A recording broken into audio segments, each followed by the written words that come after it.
We never have a plan. We just go in. It usually is like weird and sucks at the beginning. We're here with our good pal Chris O'Grady. How's it going? Oh, it's going pretty well. How are you doing? Honestly, pretty okay. I didn't get to brush my teeth this morning because we slept at Theo's without toothbrushes in Plymouth, and that was like not that. It was okay waking up because your cat is there, Theo. Milo is there, and that was kind of nice. It was good to just be in a place. I'm in the process of moving back to the South Shore, so my cat has been here for 5 days longer than me, and I haven't seen him. So it was nice. Yeah. What kind of cat do you have? He's an orange tabby. Yeah. He's very cute. I love him. Yo, Hanover Mall looks like dog shit. Mm-hmm. We're not the Boston Art Podcast today. We're the Hanover Mall Art Podcast today.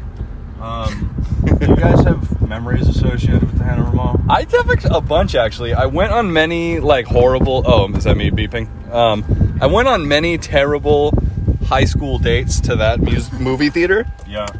And also had some, like, aspirational mall goth moments at the Hanover Mall where I, like, wanted to be the type of kid that hung out at the mall, but I was not there.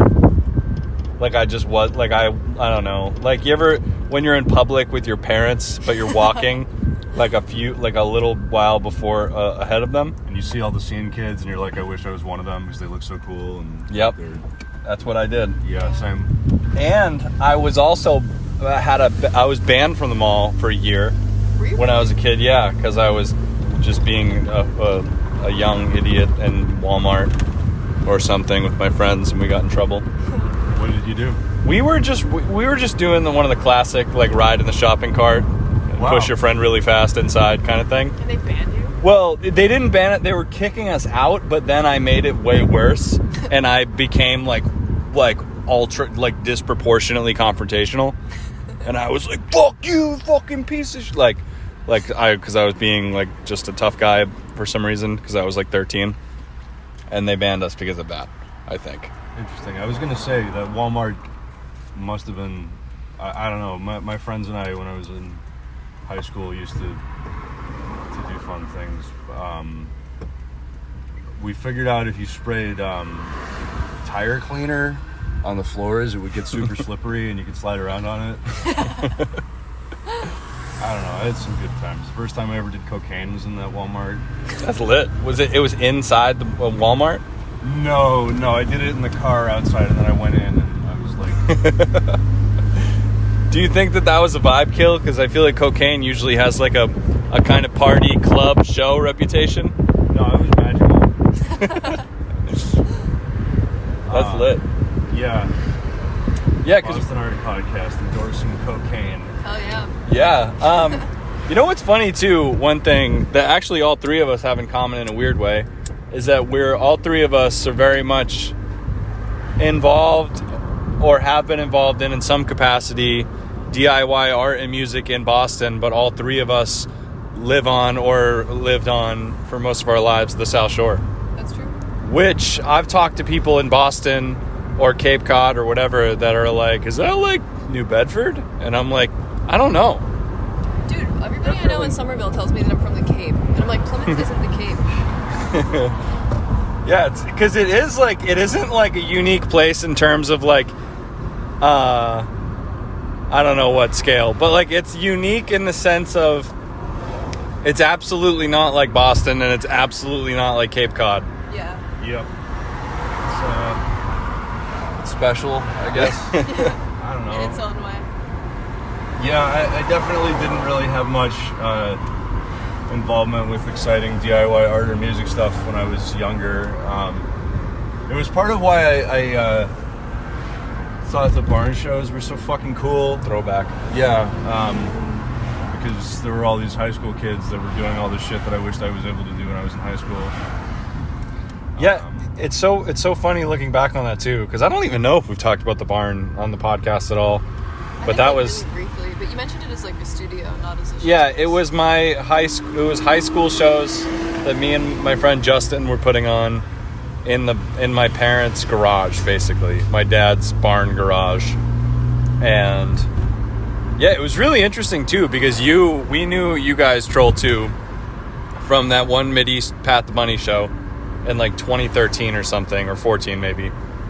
And when we had you guys come play, we thought, like, you guys had been playing house shows and shit for like years probably, or a few years or something. Well, that was actually, Troll 2 had only done like 2 shows at that point. Right. But yeah, individually we'd all been playing shows before. Yeah, and the funny part was too, me and Justin were so lost, or like so naive in terms of experience, that we thought that we were like pioneers.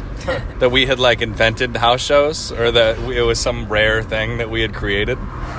So when we first went to, that was, I think, the first, for me definitely, the first, like, I'm around like cool folk punk people in Boston with like all these people with their fucking vests and shit and spikes at an acoustic fucking Pat the Bunny show.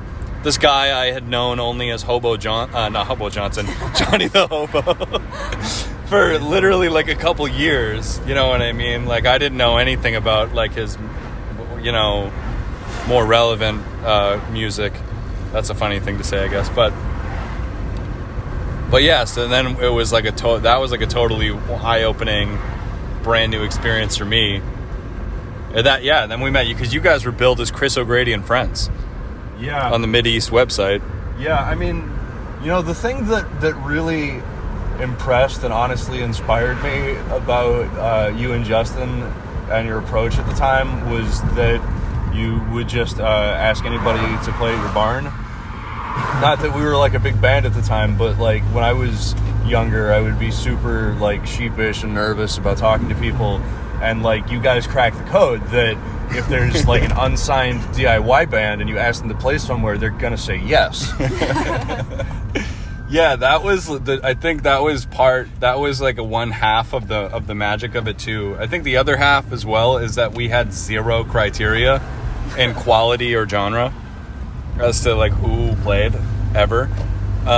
So we had a lot of great people, but we also had like horrible music, but it was always fun. But that was, I think, that's something me and you, Theo, have talked about a bunch that I think about sometimes is like, you know how I feel like a lot of people talk about how there are so many famous or powerful people that are really stupid? Yeah. Or like are fucking... What do you mean? Like yes. We were saying jokingly for a while to live with the confidence, be confident at like your name is like Tyler. Like act like your name is like Connor or something, because like I don't know, like it's like when you are too self-aware about certain things, or you're too in tune with precedent or etiquette even, or what has happened or should happen, you're like, I should just shut the fuck up. You shut up. Yeah, but that was the thing with the barn specifically, because we were literally teenagers and we're having these shows that we were so dumb and we had no clue what to do or how to do it, that we accidentally did some cool stuff. I feel like you're kind of casting that. I mean, I wasn't there, but I feel like you're casting it too negative of a light, though. Well, it doesn't sound like you were dumb. It sounded like you're hard-headed and knew what you wanted to do. Well, there are a lot of teenagers that wouldn't have done that. We weren't that determined, though. We thought we invented it. Well, okay, we were like taking credit for it, for house shows. No, I relate to that feeling, though, and I think this might be like a product of being young and creative. Yeah. So for the benefit of anybody who doesn't know me personally, where do I start with this? My Troll 2, the band that I play in, formed out of this open mic that we used to do at a place called the Monkey Palace, which was another house in Boston, in Jamaica Plain. And at the time, we definitely felt like we invented like cool art hangout music places. And I think, like, to a certain extent, everybody does. If not, like, thinking that you were the first person to ever do it, thinking that yours is the coolest ever, and that, like, and you should, because it fucking is. It's awesome. I really pity people that missed out on that. But I guess there's other opportunities you can have in life to do cool things. Life is long, and Yeah. There's a lot of cool stuff that can happen. I don't know. I like that you guys call this the Boston Art Podcast. I really respect that a lot. That was a really funny part about it, is because like our vision aesthetically and with the branding, and like I don't know how in depth we've talked about this on the podcast, but I wanted to make it look as if it was like an NPR syndicated show. Yeah. Or something. That was like a fight in the beginning. Yeah. Not like a fight, but there was a disagreement. Because when I first started posting about it, when we first started promoting it, I haven't been doing this anymore because I was like, that's probably a little fucking insane. But every post we made on the account, I was fucking like tagging like NPR, The Artery, Boston Globe. Like I was just tagging random publications. I was, yeah, in all of the Instagram posts.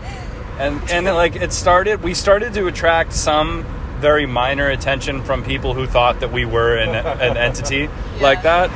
We got tagged in one today. And it's kind of interesting with the way, because it's been a real experiment, and like, because I've been the type of person my whole life where I start bands and art projects and I name it some like horrible thing you can't, like, I don't know, like, or just some art that, I don't know, like whatever, I'm not even gonna get into it, but like you name things horrible shit on purpose, or because it's funny or cool or it's a cool name. Troll 2. I was once in a band called Suicide Sid. That was Suicide Sid and the Ghost Boys. Yeah, that was a good time. It was a really fun band, but those are like really unmarketable names. You know what I mean? Essentially. Well, Troll 2 not so much. I feel like that one could go either way, but. Well, that one we just get a lot of traffic from people who think it's the movie. So. Right. Is it named for the movie? Isn't it just literally named after the movie? Kind of. That's a good idea. But yeah, the Boston Art Podcast has been a really fun experiment in what it's like to brand like LinkedIn professionally. Yeah. And it's honestly been pretty cool, because like whether or not these people have actually listened to the podcast is a mystery to us. But we've had a handful of people message us asking us, like, we had somebody's agent. We had an artist from Boston's agent contact us to attend an art opening and interview the artist that she was representing. We have that scheduled for this week. That's this week, actually. Nice. But yeah, like, I mean, it seems like it's a good strategy. Yeah, like, no disrespect to those people, obviously. They're probably wonderful people, a great artist, an agent doing her job, but we're not like a type of person. I wonder if that was too, I wonder if I just went in too deep. It's probably okay, she whatever. Probably listen. There is no other Boston Art Podcast, though. That's why it's working. Like, fucking how. Nobody else has that name. Yeah, I think the only ones there's the Boston Arts District, which I don't know if it's a podcast or not. We're mutuals with them. There's the Artery. I think there might be Boston Art Review, which I think is a blog or something. I don't know if that's like a big thing, or if it's like us or what. I don't know. There is a handful, but I don't know. It kind of, because I've thought about this from time to time, where like there are so many companies specifically from like the 1800s, or like kind of industrial, like Whitmore Durgan Glass Company. Yeah, like that was a really popular thing. Yeah, right. Hello, shout out Chess Company. A really popular thing we're driving by. A really popular thing was that too. It's the second part of it, is naming last name. Like 60 years ago, me and Theo might have named this Huntress Jewett or something, or like O'Grady Simpson. You know what I mean? Like people like it would last name MASH. But there's also a huge trend of companies back then that would just name themselves like the Brockton Store. Yeah. Or New York Brick. You know, and it was okay to do that for back then, I guess. The thing that the Boston Art Podcast reminds me of is, so there's this band. Did you ever hear of the Comrades? No, I haven't. Oh man, it's heartbreaking to me because I really enjoyed them. They're fantastic, but they were canceled because their singer turned out to be a sex pest. Right. But they their tagline on their website was New York City's only punk band. That's good. Yeah, that's actually, because like it's funny too, because it's one of those really kind of sneaky, almost pedantic things where you can kind of get mad at someone for being like that, but also you kind of lose a little bit of power if you are mad about it because you're someone who's mad about it. Yeah. So, like, you're like, I don't know, like, yeah. I don't know, because I guess it's also, there's the problem that if somebody just decided to start the Boston Art Podcast at, like, WBUR or WGBH or whatever the fuck, like, what the fuck could we even do about it? Shit. Like, you know what I mean? That would suck ass, but, like... Well, we have the Instagram handle already, so fuck them, I guess. Oh, yeah, we got the Instagram, so fuck you, WBUR. Fucking assholes. WBUR, the Boston Art Podcast. See, that would be fucking so fucking... We should just add that. You know what would be even funnier than just calling yourself the Boston Art Podcast? Is if we just literally started inserting public radio sound bites into our podcast. Like, yeah, like we just started to just static focusing them in. Anyway, fuck, this Cumberland Farms coffee is making me congested. So yeah, this is kind of a different type of episode for us recently, because right now we're not in my car or at Theo's, and we're not in Boston. We're driving around in Chris's van around Rockland. Yep. Which is such a totally a place that I have not felt active in a meaningful way in like a year and a half. And look where we We're are at the E.T. Wright Building, Gallery 4. The Puzzle Factory. Rest in piss, dude. This place, I'm fucking convinced I'm just legitimately blacklisted from this building. And I don't even care about talking about it publicly, because these people would obviously never know what I'm saying on this podcast. But also, like, I'm like, it kind of makes me sad sometimes, because I don't think I'll ever be able to rent from there again. Sucks. Because the owner of that building is just a random property owner, investment property person that lives in Florida, that isn't even here, that I've met personally and gotten a really heated argument with face to face in that building. Oh, man. So she knows who I am, she's seen my face, and hates me. What'd you get in an argument over? It was about the show. 'Cause basically, all political savviness and all self-preservation instincts went out the window when the Puzzle Factory was being shut down. Have you talked about the that incident on the Boston Art Podcast? We haven't talked about the incident at length or what actually happened, but we have talked about the Puzzle Factory. Because, like, we've talked about... Because, like, basically, in the shortest, most simplest sense, we got shut down because we were a loud, high-traffic unit in a quiet, conservative art building. You know what I mean? Like, you can say... Like, you can slice it in a million different ways, but, like, the reality is we had, like, 20, 30, 40 people coming in at the same time, in and out, smoking outside, fucking yelling with like amplified music blasting through the floor into old ladies' studios while they were like knitting fucking socks for their grandkids. You know what I mean? Like, so we were like public nuisances. In the middle of the night, though. That's that was the argument that we made all the time, is that like when we would drum and play music amplified in the middle of the day, we did get in trouble a few times, and everyone stopped doing that. We virtually never, like, the cutoff was like 5 a.m. If you were still being loud at like 4, 5, 6 in the morning, like at that point, it had to stop. We never had shows that late, but we would like jam that late and just be stupid that late and just like stand on trash cans and scream and stand on. Like, so you know what was the most like the literal like smoking gun death shot to the whole operation that killed all of us like permanently? What? Is this one piece of information that we didn't know until we were evicted and until Justin was completely smoked out, because the reason they knew that the showroom itself was in Justin's name, and they knew that, so they knew if they just kicked out Justin, then the whole thing would die, and that's what they did.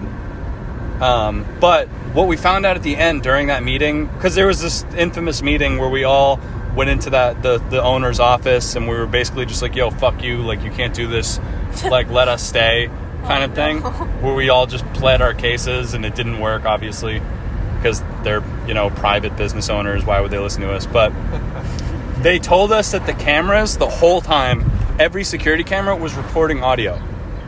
The entire time. And they were tuning into the audio and listening to us talk in the hallway.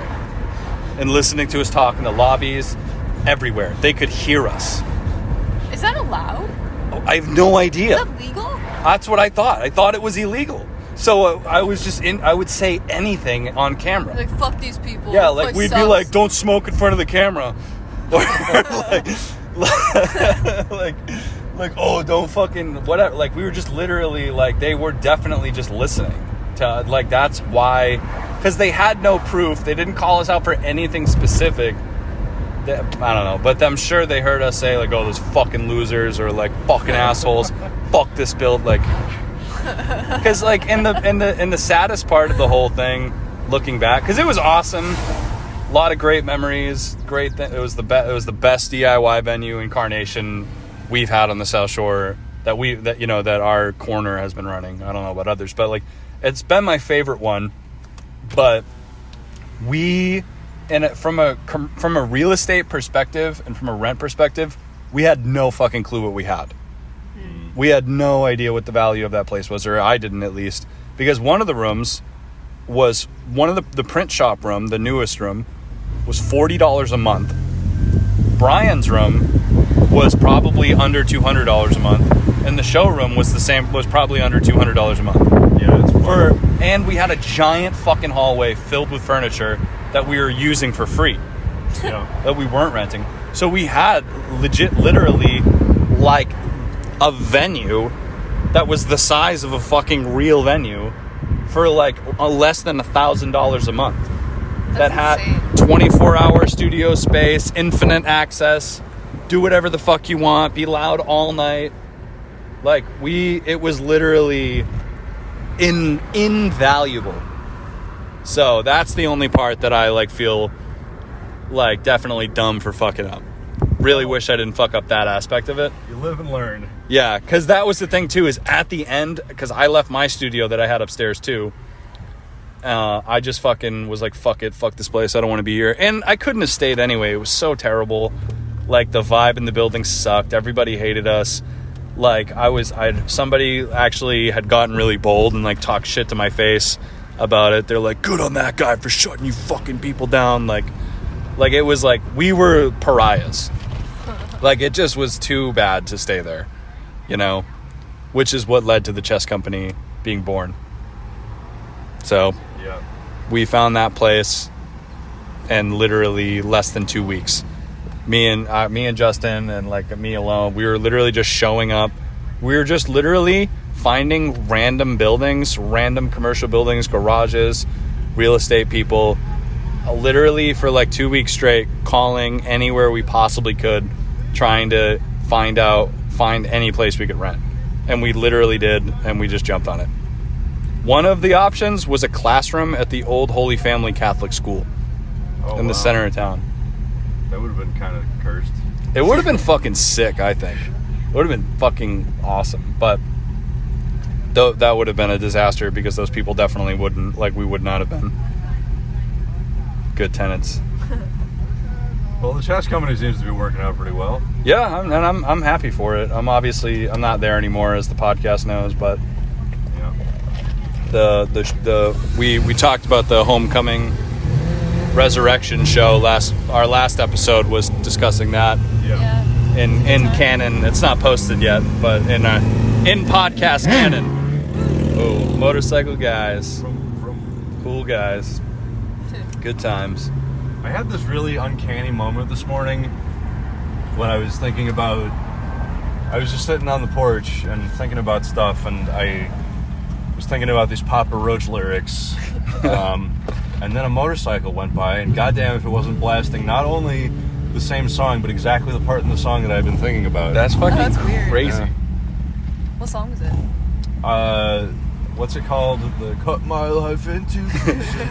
You know what's really funny about that is that there are so many moments in many people's lives, including my own, where some, like, really spiritual, beautiful coincidence happens, like where, like, you're, like, crying thinking about, like, a passed on relative, and, like, a cardinal lands on your doorstep while a firework goes off, and, like, But it's really funny when those like really uncanny coincidences happen with bullshit. Yeah. Like with wicked stupid things. Yeah, no, I had this moment of like, oh God, like God is real. Like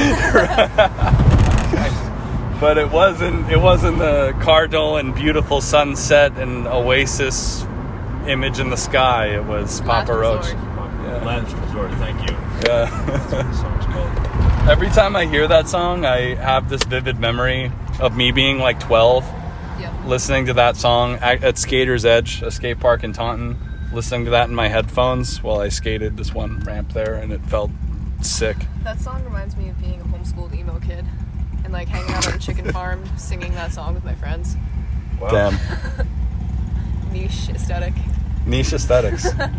One of these days, some like random homeschool people are going to listen to our podcast, and it's literally going to be like you are speaking to their souls. Like you're going to be like an icon. Oh man, that's what I aspire to be an icon in the homeschooling community.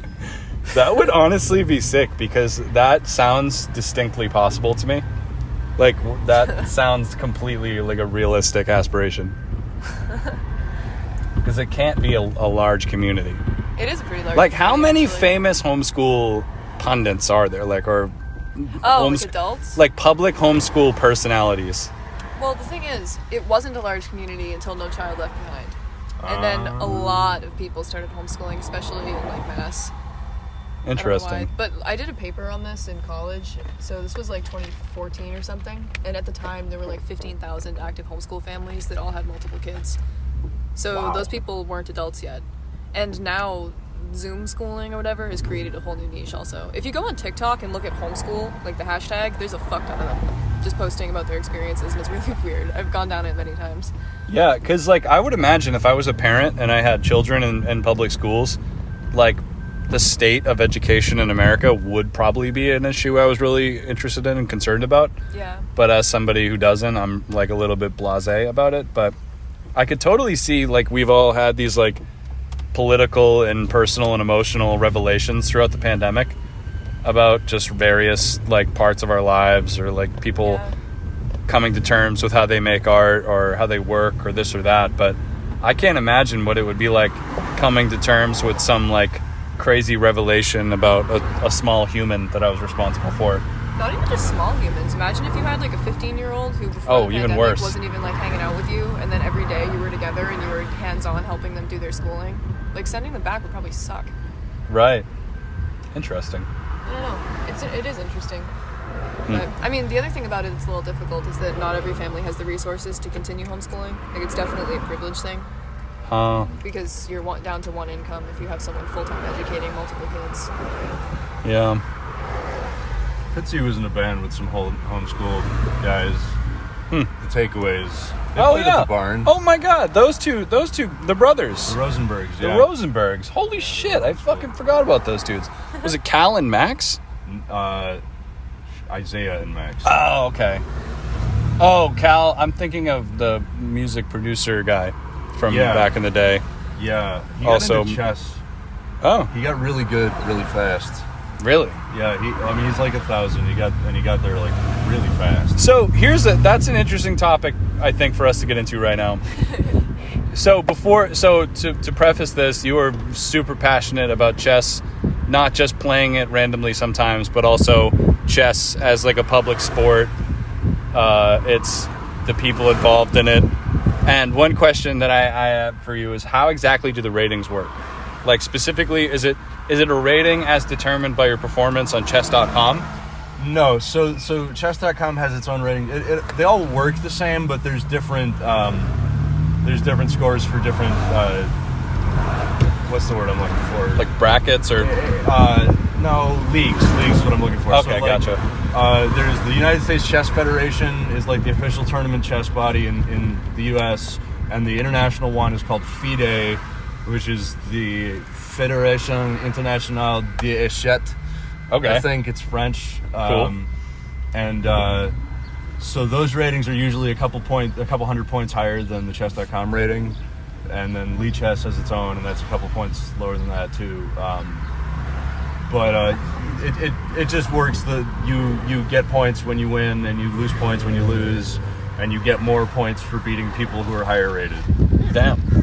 That's cool. So That's kind of interesting. So in a way, you kind of steal from someone. You like take something away from them when you beat them. yeah, well, and so there was a rating inflation too after COVID because a lot of people got into online chess because it's an easy thing to get into and everybody was at home.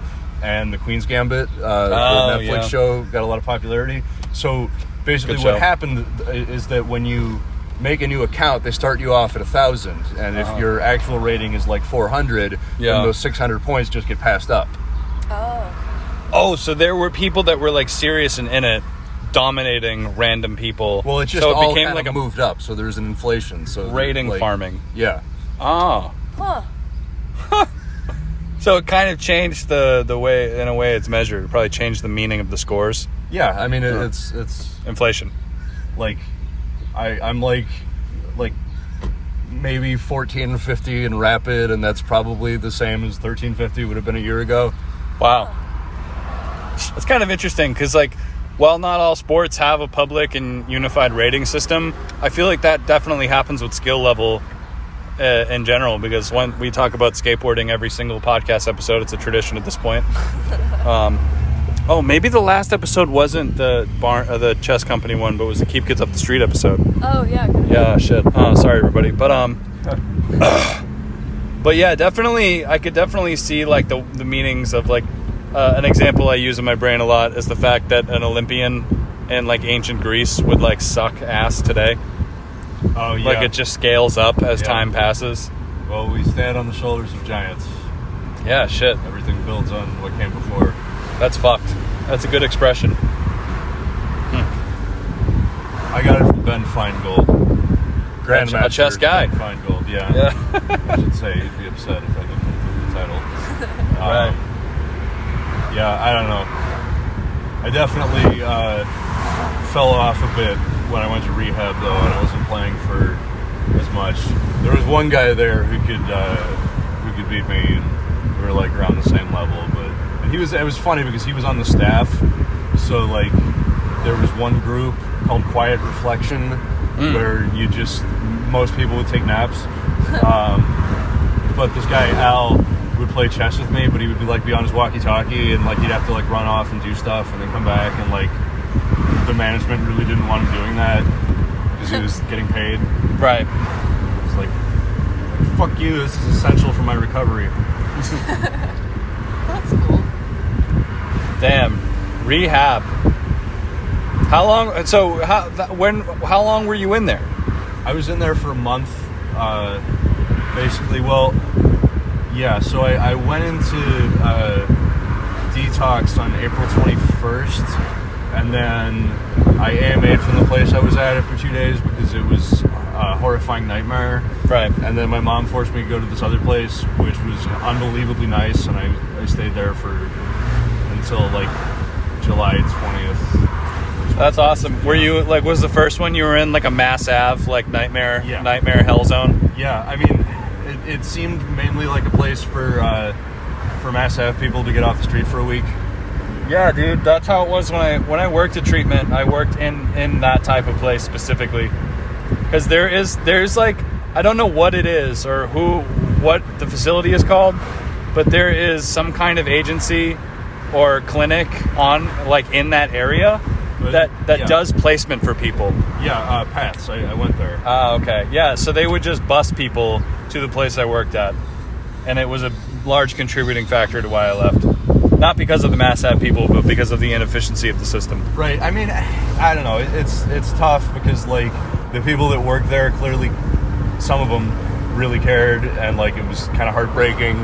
I mean, I left because so the way it worked was it was basically a hallway with dorm style rooms, and each room had its own bathroom.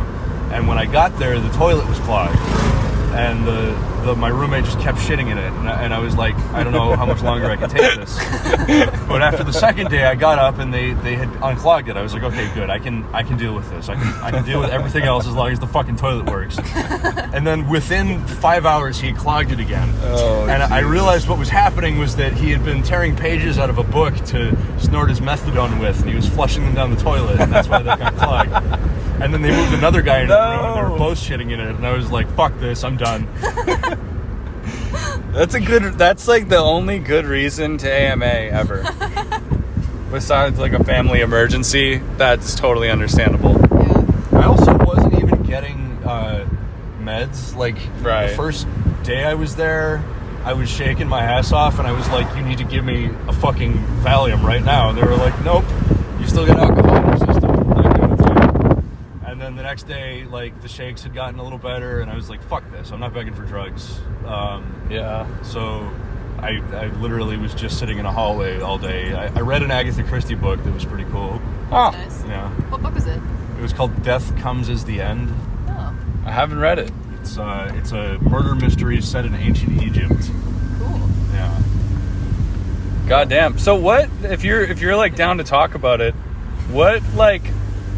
So you essentially you went into treatment during the pandemic. Yeah. Do you feel like do you feel like the pandemic affected your life, I guess, like, or your recovery or sobriety status? Like, do you feel like it sent you into any kind of like tailspin or fucking? It's complicated. I actually because I've been off and on using drugs and alcohol for the last like 13 years or so, and I had been in the middle of a serious relapse when the pandemic started. Yeah. And I actually got sober last May. My girlfriend at the time had moved in with me and my parents, and we were all quarantined together, and I just couldn't do it anymore because I was hiding it from them, and it was awful. And so I was able to get sober at that point with the help of a guy that I knew that was already sober, and a supportive community online. And I relapsed again after 6 months during the election, which I'm not going to say it was that was the reason for it. Like I started using again because I wanted to, Right. And like you were I just wasn't, torn between the vote. Yeah, I'm just kidding. Yeah, right. Yeah, it was just such a tough decision. No, I mean, like, yeah, I wasn't doing the work that I needed to stay sober, and the election, I was fucking certain that there was going to be a civil war, and Yeah. it didn't matter anymore. So I just, I was sure Trump was going to win. Yeah. yeah, I don't know. I thought, like, well, honestly, I thought that what was going to happen was what would happen, and that was the worst case scenario, that Biden would win, but it would look like Trump won, and then he would start a civil war based on that. Yeah. And like, fortunately, our institutions were able to hold. Interesting. But And Facebook and Twitter came in clutch with the censorship. yeah, Thanks. I mean, the pandemic definitely, in some ways, made it a lot easier to be a secretive alcoholic, because, like, you know, life is all turned upside down, and like, we're all wearing masks and socially distancing, so people can't smell the alcohol. Fuck. Yeah. I didn't even think of that, because what I was just thinking in my head is that quarantine, because I could totally see, you know, there are people that I was close to previously that probably haven't seen me in a year or so, like that, like, you know, friends of mine, close friends, blah blah blah. What was I about to say? That definitely wouldn't know if I had completely changed my life in a worse or good way right now, in a bad or good way. But I could, like, you know, with people I was quarantined with, I could definitely see that being a psychological and emotional nightmare, to be hiding something of that magnitude. You know what I mean? Like, so I could definitely see why you reached a breaking point. And it's fucking awesome that your breaking point wasn't, fuck this, I'm gonna go live in the streets. Yeah, I Rather, mean, you know, it was like, I don't know, addiction is a crazy fucking disease, and like, I'm incredibly fortunate to have supportive parents and a supportive community and you know, a lot of material resources that a lot of other people don't have. But like, I don't know. I mean, like, you work in treatment, so you've also, I'm sure, met people who it seems like their bottom couldn't possibly get any lower, but they're still not ready to give it up. Yeah, for sure. It's tough. It's a really tough dilemma too, because like it's similar to like a sunk cost kind of thing where people's bottom gets so low that they get to a point where like their family doesn't talk to them. Maybe they have kids that don't want them there or need them there, but whatever, you know, their shit gets so fucked up that it gets to a point where they're like, well, how could I ever come back from this? Yeah. I'm going to just make it fucking way worse. Like, it's almost like, I don't know, it would be like if you're being charged with murder in court, you'd be like, well, fuck it. Why not conspiracy and kidnapping? Who cares? Yeah. I'm already going to prison for life. Well, I mean, there's definitely like a suicidal impulse too. It's not usually for most people, I think, like, oh yeah, I just really like getting high because it's so fun. It definitely starts out. That's how it starts. But yeah. You guys heard Ed Sheeran's new song? No, actually. Oh, it's awesome.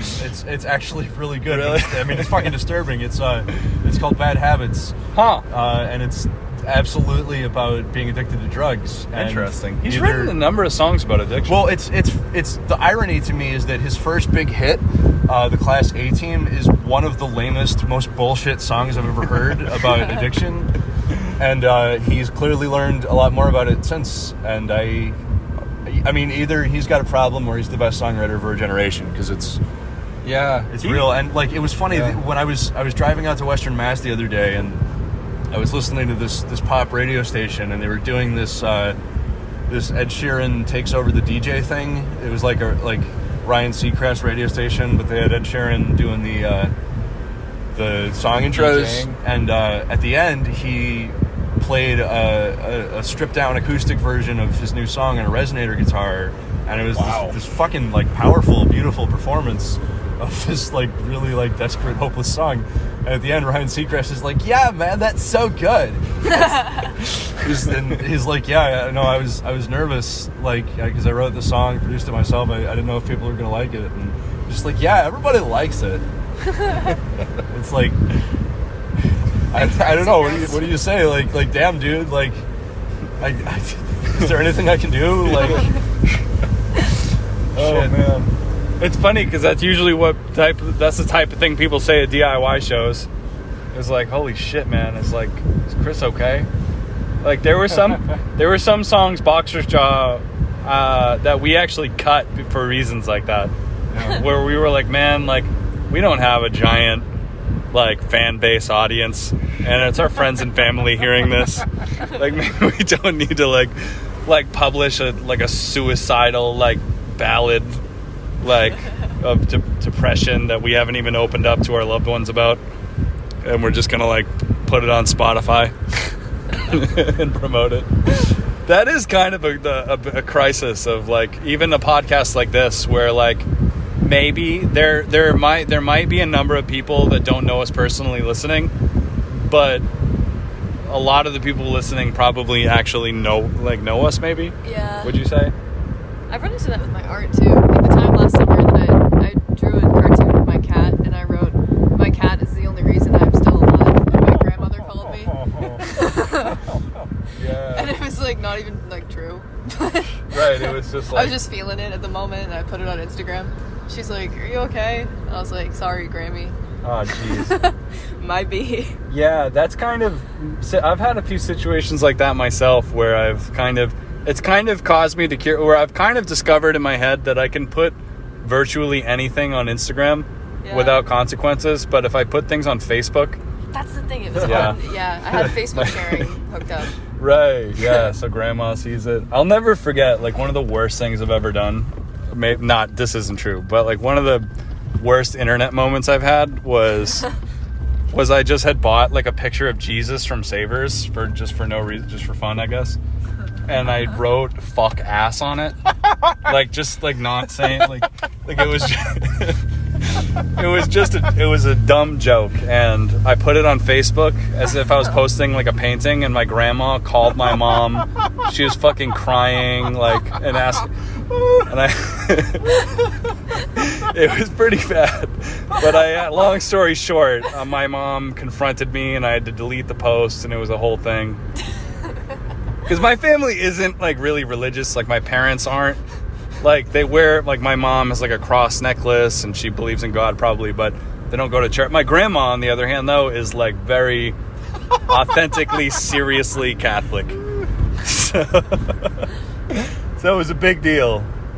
I don't know, because my experience online is kind of funny. This is probably true for people in our age group in this car, but probably not for people younger than us, where we experienced probably like a number of years online with no family or adults there, and then they all showed up. Yep.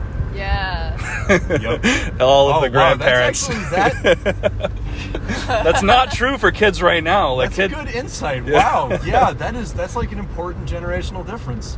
You know, and, like there's a lot of irony to me about the historical moment where adults came online too, where like because when I grew up, I got all this messaging from adults and from the media about how the internet was this horrifying, dangerous place, and you can never say anything about who you are, or you'll get instantly kidnapped by molesters, and like, and then like the adults came on and they're like, why can't I post pictures of my kid? Like, what's with all these trolls fucking doing all this stuff? I don't know, like, yeah, literally like zero media literacy, zero skills for identifying like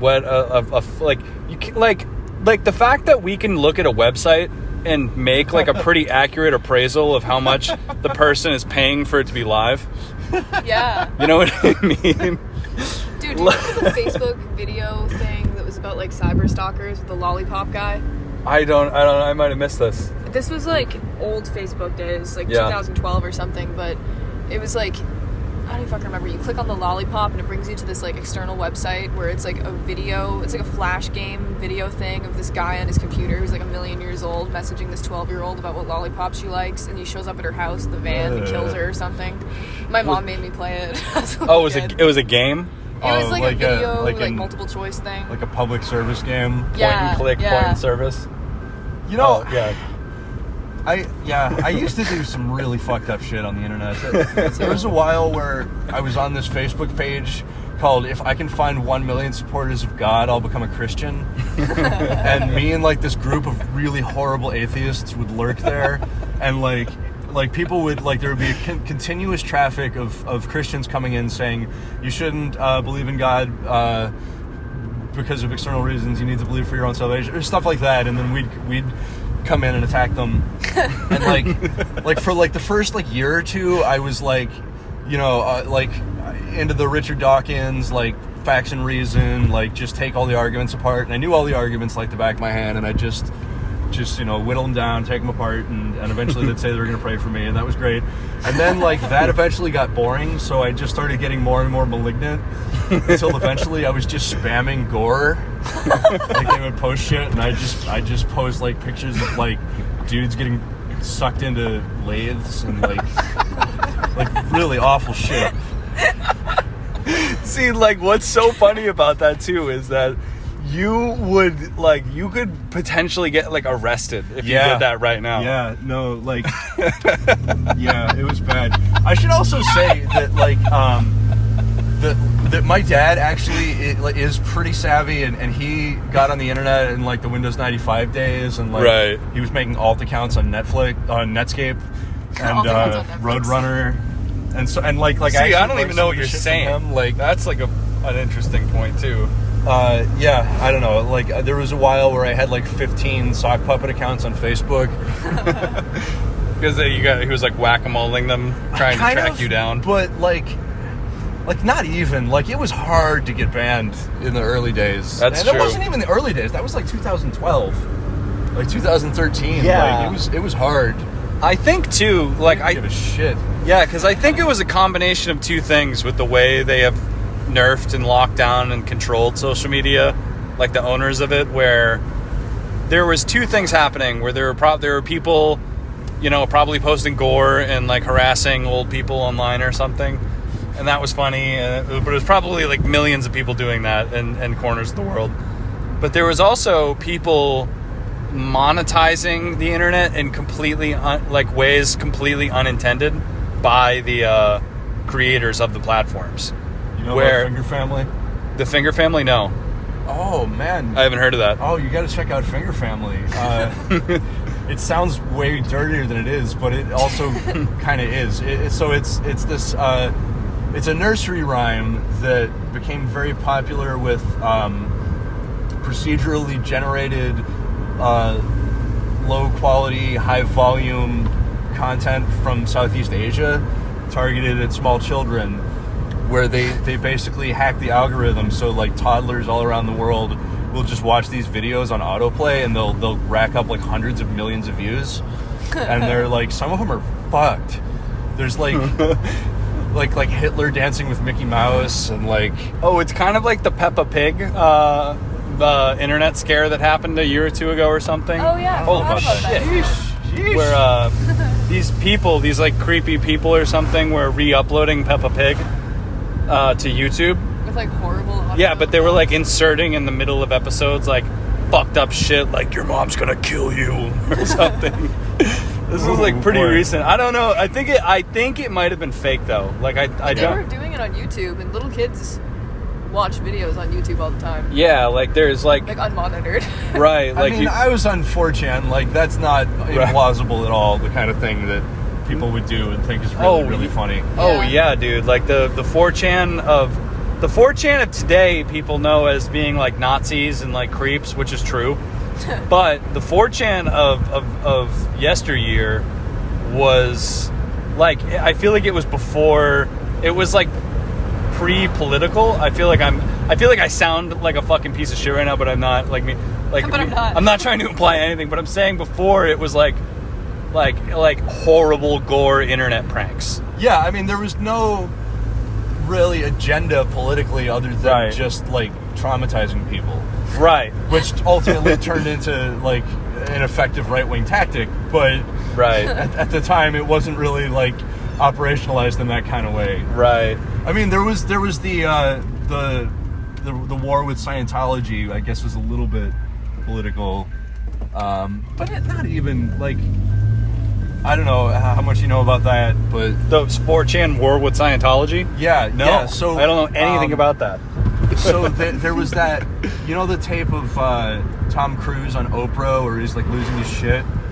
Oh yeah, I think I remember that. The Church of that. Scientology sued to have it taken down, and 4chan was really incensed by that. So they just commenced this campaign of harassment, which included a lot of fun tactics. That's where I learned about black faxing.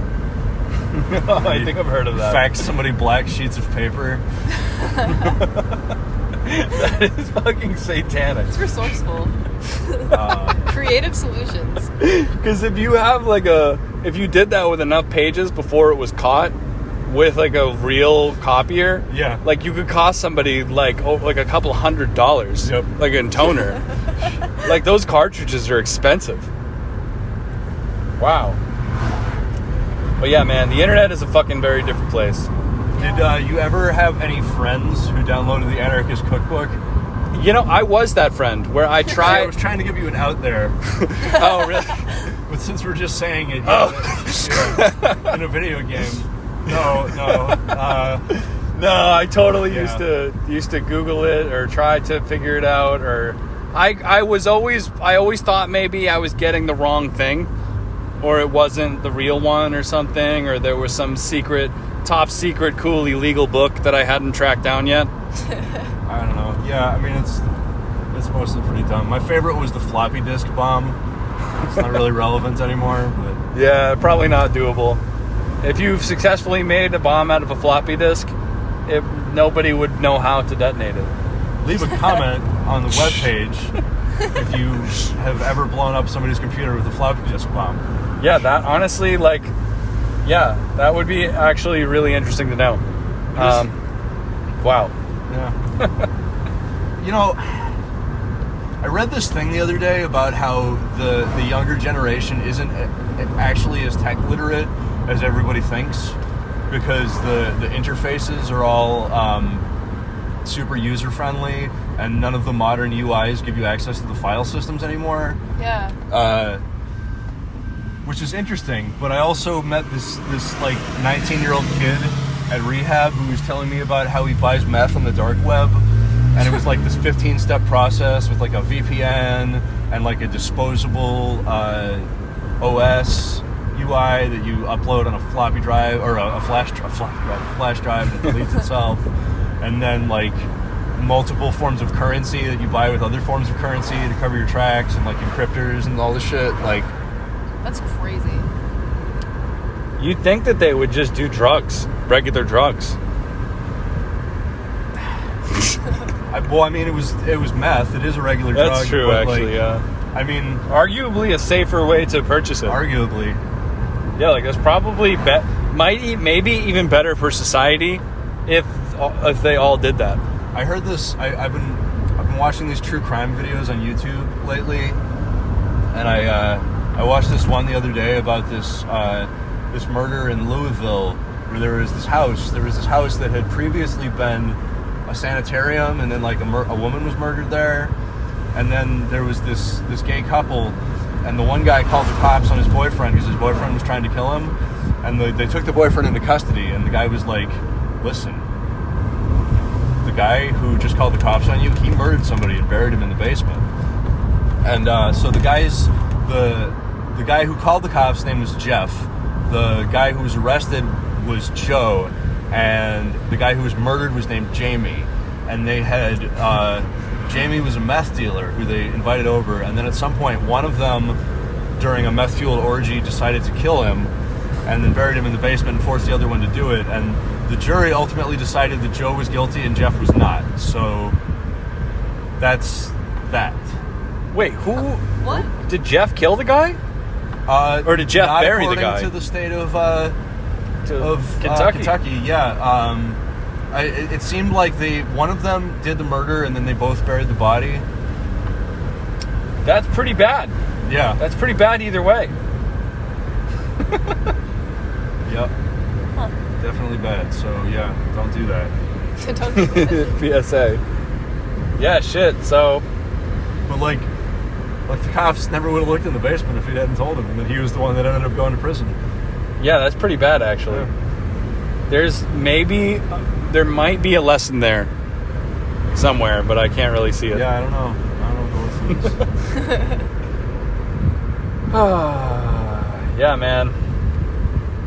So shit. Yeah, so I guess that maybe even to backtrack a little bit, where have you found yourself these days, kind of in a possible post-pandemic, post-rehab, society re-entry? Yeah. I was just kind of vibing. I don't know, memeing and creaming. No, I don't know. Yeah, just trying to take it easy and stay healthy. My band is kind of getting going again. We've been practicing, and I guess we're playing at the Chess Company at some point. That's awesome. The next month. Yeah, we've had a new album in the works for like 2 years, and we'll get that done eventually. Yeah. I've been going in the woods. We just drove through Wampatuck. Yeah, that was cool. I found some mushrooms there the other day that I'm probably going to eat. That's cool. Are you just winging it with the mushrooms?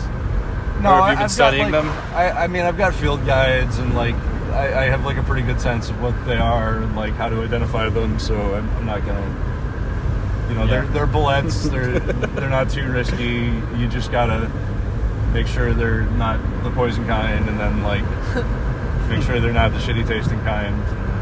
Good. I don't know. You guys ever go to Wampatuck? I have spent a lot of time at Wampatuck on just little walks and stuff like that. Yeah, been there a couple times. There's also the infamous abandoned graffiti thing at Wampatuck that I've been told about many times and I've never found. What's Yeah. that? So there's I don't one know. building left. So Wampatuck was a military base, and so there were a shitload of old abandoned buildings for a long time, and the state has been gradually removing them. Oh. And there's now one left that I think they're gonna leave. I don't know. It's got a lot of graffiti on it. There's some like really nice paintings there, but yeah, there were a couple. I mean, I understand why they took some of them out. They're like 10, 12 years ago, there were some really awesome buildings, but like horrifyingly dangerous buildings, and like me and some friends shot a movie in there. I've seen it. We watched it. I showed it to you, yeah. But that was like a fucking lawsuit waiting to happen. We because the one was like this big warehouse where it had a like a corrugated metal roof that had all rotted out over the years, so it was just like a 4-story I-beam structure that we'd like naturally climb to the top of. Yep. For like high angle shots, scare quotes, but like just because it was fun. Yeah, I mean, and there was like just jagged, rusty scrap metal everywhere, and I don't know. Sounds sick. It was sick. Yeah, that is the sad truth of the urbex life. Oh man. Is just the straight up like real hellish danger of it. There was an old little DIY skate park in the late early 2000s, 2010s that me and my friends used to skate at, and it was just a tiny shack. Like, it was not an abandoned building essentially. It was more like an abandoned like gazebo or something. Where is this? It was in Norwell, and it had no walls. It was just poles and a roof. Like, that was like the size of like a Tedeschi's or something, or like a 7-Eleven. And one time, one of the ceiling panels just literally fell on one of my friends. Oh boy. And he didn't even get hurt. Like, he was fine, but it was so fucking terrifying. Like, it was so bad. Like, it was like sheet metal roofing or something like that. But yeah, it just floated. Yeah. Did you ever go to Pavonis? I've never heard of that. In Cohasset, it was this old missile base. No, not a missile base. It was a factory where they made different things over the years, including missiles. And they had like this lab. There was like this old lab you could go in that had like biohazard signs everywhere, and like there was this office where there were all these piles of old documents, and like... Huh, that's cool. Yeah, I took a bunch of pictures there one time. Yeah, that's how... actually, now that I think about it, I don't know how... I don't want to like self-incriminate. But no, I guess I've been into... There was a number of buildings that I have like... that I had the pleasure of experiencing like pre-construction at some locations where... where like there were some that like I found in some buildings like offices essentially that were still intact. Yeah. Like just intact administrative rooms, and yeah. That shit is like so fucking cool. Like when you like to me at least, like when you just find Like old files and documents. I've said this for many years now, and I have no idea how true this is because it's a bit of a superstition at this point. But I have a legitimate uncanny knack for finding photographs. Yeah. Like antique ones, old ones, new ones. Like, I think it's kind of like what do you call it? Like that phenomenon that people talk about, that when you, I don't know, like you see your ex's car everywhere after a breakup. Like synchronicities. Yeah, I guess so. Like where I just like one time I was just in a CVS and I found a Polaroid photo on a shelf by the drinks. Wow. And I was like, that was fucking amazing. Or I used to collect them, but we found old Polaroids in Pavonis when I was there that like had pictures of like the factory when it was operational and stuff. Oh, that's sick. Cool. I also found this huge diagram of a satellite dish. I also just, you're talking about self-incrimination. I'm pretty sure the statute of limitations for breaking and entering is up by the time of the thing I'm talking about. Right. You know the shipyard in Hingham? Oh yeah, those are like total condos now. They're total condos, but for a long time it was an old shipbuilding factory. Wow, I didn't even know that. One of my high school bands, the kid lived right next to there, and they would try to break in. And during band practice one day, we went, and I was just fuck it. I just broke a window and climbed in. and there was an office. There was like they were doing shit in there, and I like as a joke, I flipped the light switch, and the light switch for the whole thing turned on, and I was like, "Fuck, run!" Dude, I don't know what they were doing in there. I had a similar experience. There was an abandoned funeral home in Rockland that me and my friend. This is when I was in like 6th grade, and we used to hang out in there all the fucking time. It was literally the coolest place ever because there was so much of it still in there. I wish I could experience it as an adult, but the similar thing happened where, for one reason or another that I will never know, is that the power was still connected to the building. Yeah. And the lights still fucking worked, like the permanent fixtures and shit. And we went and bought light bulbs, or no, we probably stole them from like our parents' house or something. And we just lit the entire house. Wow. So we could literally, like, we had the whole place lit, like it was like we could have moved in, like the way I was paying for electricity. That's what that is the part that I have absolutely no idea about. Is that this is an abandoned funeral home? Yeah, it had been abandoned for many, many, many decades. It was it was one of those ones where it became boarded up because of us. Like there's like anybody who has been interested in urbex at any point in their lives knows that there is a beautiful, probably few month-long sweet spot to any amazing abandoned building find, where if you find a place, whether you're a photographer, explorer, graffiti artist, whatever, you get to check it out and go in there and hang out for a few months or a short period of time, and then everybody knows about it, and then it gets boarded up, or some guy gets arrested, or some asshole burns it down, or something.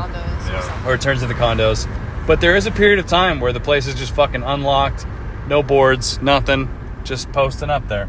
And it's so hard to find those, but yeah, that place is also an apartment now. It's kind of. Oh, go ahead. I was just gonna say, I wish I did more urbexing before I was like an arrestable adult. I when I was in the "get out of here, kid" age range. Hey, get out of here! Yeah. Now it's just like, what the fuck are you doing? Leave. Dude, I'm gonna arrest you right now and tow your car. I would literally feel so fucking stupid if I got arrested for that right now. Yeah, it would be like embarrassing. Yeah. But it would also be sick.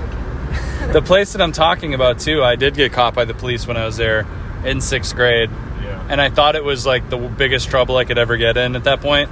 But they just did put you in the car and bring you home and then tell on you to your parents, and you get yelled at by the police and your parents. That'd be pretty bad too, but... It was bad when I was in 6th grade. Yeah. Yeah. It'd be really bad when you're like 25. It'd be especially weird if they brought you to your parents' house to yell at you at 25. Oh my god. I think I'd be more afraid of that than getting arrested. Yeah. Yeah, I learned my lesson, I think, pretty fucking hard, because I may have talked about this before in the podcast, but I got arrested when I was 13 for spray painting and got in the worst trouble like ever. Like, it was a fucking travesty in my family. But when I was like 19 or 20, I like, this is like a secret idiot story for me.